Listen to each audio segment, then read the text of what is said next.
show. I know what you're thinking, so let's just get this out of the way right now. I know what you're thinking. Wait, Andrew, we just listened to a podcast from you yesterday. We just listened to the VOTH podcast, and you had Darius Fullwood on. So, there's another one the next day? Is this how it's going to be, an everyday thing?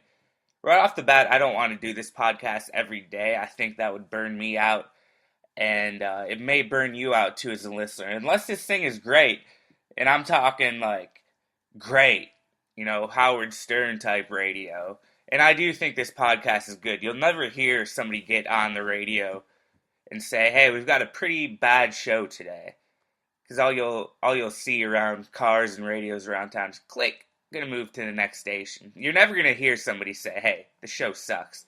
And I don't think this show sucks. I think this show is great, especially if you're an Iowa fan, if you're a fan of recruiting. We're bringing in some top-notch guests, and we have one today.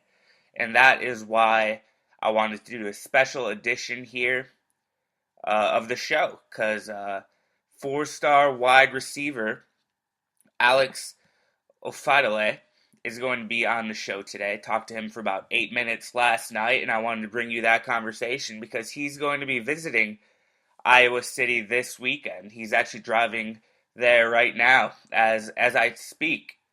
Not sure if he's there yet, but he'll be visiting, and he's a huge visitor for the Hawkeyes. He's one of their top targets. I've considered him to be one of their top targets, and he's a big target nationally. He's one of the better receivers in the 2015 class. The 24/7 Sports Composite ranks him as the number 9 receiver nationally and the top player from Missouri, which is a great football state. Take it from me, I've coached in this state, and I think Missouri is a very underrated state when it comes to talent, and specifically football talent. Of course, other sports have some good sports stars all around here in Missouri, but very underrated for football. So that's why I wanted to bring this show today. Big visit weekend, and I wanted to give you a little something to get excited about. So, yeah, without further ado, let's get to my talk with top receiver target Alex Ofodile. Welcome back to the Voice of the Hawkeyes podcast.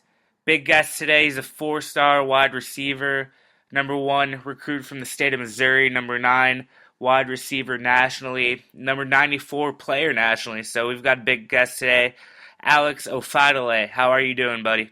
Pretty good. Can't complain. Can't complain. Good to hear. So we were just talking before we got on the air about the pronunciation of your last name, Ofodile. How do people say it? Or what are the common mistakes with that?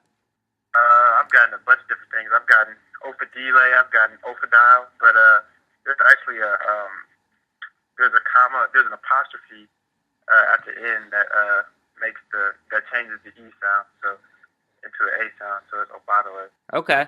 Now, when you're on the recruiting trail, do coaches tend to screw that up, and do you correct them? How do you deal with that? Yeah, some of them, I just correct them. I mean, some of them mess it up, but surprisingly, most of them get it right. So it's, it hasn't been too much of a problem at all. Yeah, I'm sure they did their research before they went ahead and gave you a call. Yeah, definitely. All right, so let's talk a little bit about football, man. Obviously, I went through the numbers. You're a highly ranked recruit, and last time we talked, I think that you take that seriously. How does that, just so my listeners can hear, how does that impact your everyday and, just the way that you go about things? It definitely it just changed my work ethic a lot. Going into my sophomore year, I took it serious, but I wouldn't say I worked my hardest. And now just having all these accolades and having all this reputation to live up to just pushes me every day to work the hardest I can and not taking days off. So. Now, does that change the way that people view you at all? Like when you're in high school, does it change the way your friends talk to you? Or, do you have like a good group of friends who doesn't care about that? How does that work? It's definitely 50-50. Some people kind of, come like, they just have different perspectives. Some people think it's a big deal, and then others, I'm just Alex. So, it depends on who the person is. Okay. Yeah, that makes sense. I guess you kind of find out who your friends are, right? Yeah, definitely. Definitely. Okay.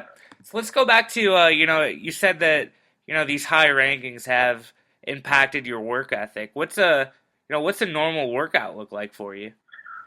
We'll see, my off-season days, so probably like starting Monday, I have a 3rd-hour lifting class, so I'll do that, and I lift probably for about an hour and a half in the school day, which is kind of cool how that works out.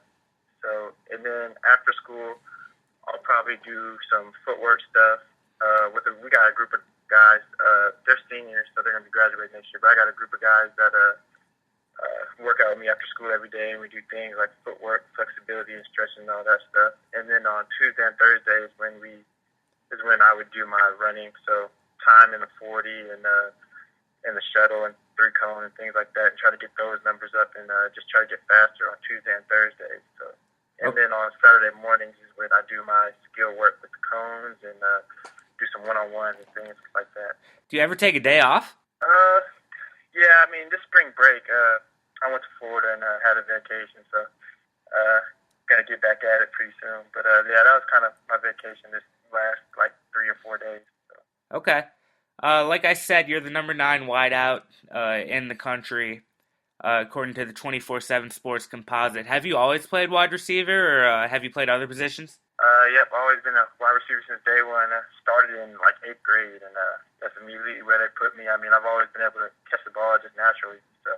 Have you always been taller than people too? Yeah, I've always been pretty tall for my age, definitely. But it's starting to catch up to me now. I'm starting to go against people that are see people on the field now that are my height and even above that now. So.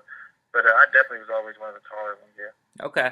Let me ask you this, Alex. I've noticed definitely in college football and especially in the NFL, and sometimes you'll see it in high school, but cornerbacks are definitely getting taller. They're definitely getting lengthier, and that's on purpose. Obviously, coaches are putting some of their tall guys out there. How do you, like you said, people are starting to catch up to you. How do you combat that as a receiver?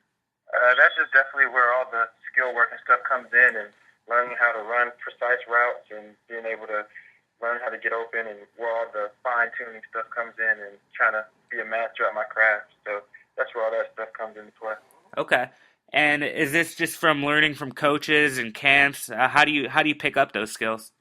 My dad, actually, he played tight end in the NFL for, I want to say, 6 years, so he's definitely a great teacher. And he played at Missouri too, right? Yeah, he did play at Missouri. Okay. All right, well, that's a good transition here to recruiting. Do you want to talk a minute or two? I know that you've been taking some visits and, checking out different schools. You're going to be at Iowa this weekend, correct? Yep, I leave in the morning tomorrow. So okay. It'll be a fun trip. So what are you looking forward to? Have you heard much about Iowa City? Have you been there before? Coach Kennedy, he's a great salesman on the city for sure. I haven't been. It'll be my first time, but he says, the fan base in Iowa, since it's the only, pretty much Iowa sports is the only sports they have in Iowa. So he says the fan base is ridiculous, and that you're kind of, if you play on the Iowa football team, you're kind of a celebrity in the town. So he's definitely blown up he's definitely hyped up the fan base in Iowa for sure. Okay. And after this Iowa visit, who else do you plan on going to check out? After Iowa, I think my next up is Notre Dame, and then after that is Michigan State. So those are my next 2 up after Iowa. Okay. And real quick, while you're out at these schools, I know that we talked about it before, but just for the listeners again, what are you kind of looking at when you're making these decisions and, trying to decipher, which school is better than the other for you? Definitely a combination of the style of offense the school has, the coaching staff, how the coaching staff interacts with their players, and just the overall feel of the coaching staff, and then how early I could play and how early I could contribute on the team. Okay. All right, man. Sounds good. Hey, I really appreciate you talking. Some good insight into the wide receiver position, and best of luck on your visits. I hope you have a good time. Yeah, thanks. I appreciate it. All right, we'll talk to you soon. Thanks for coming on the show. Again, big thanks to Alex Ofodile. He's a huge receiver. Really like what he brings to the table. He's got a great size, great speed, like his technique, like his hands. I think he's a very big target for Iowa, and he'll be in town this weekend. So that's a big update for Iowa. I think that's a very exciting thing. I know that the Hawkeyes are really recruiting him hard. He's got a ton of offers, ton of big-time offers. So it's going to be an uphill battle for Iowa, but the fact that he's going to be in town this weekend says a lot. Thanks for tuning in to the show. Again, thanks to Alex for being on the show. And we'll be back at you soon. Jake Newborg will be my guest on the next show. Was thinking about doing it on Saturday, but I don't want to give you 3 in a row, spoil you too much. So look for that show on Monday. Again, I'm Andrew Kula for 24/7 Sports, Voice of the Hawkeyes. This is the Voice of the Hawkeyes podcast. Make sure to go like us on Facebook, facebook.com/VOTH Podcast. Use the hashtag VOTH Podcast on Twitter. And we'll talk to you soon. Thanks for tuning in.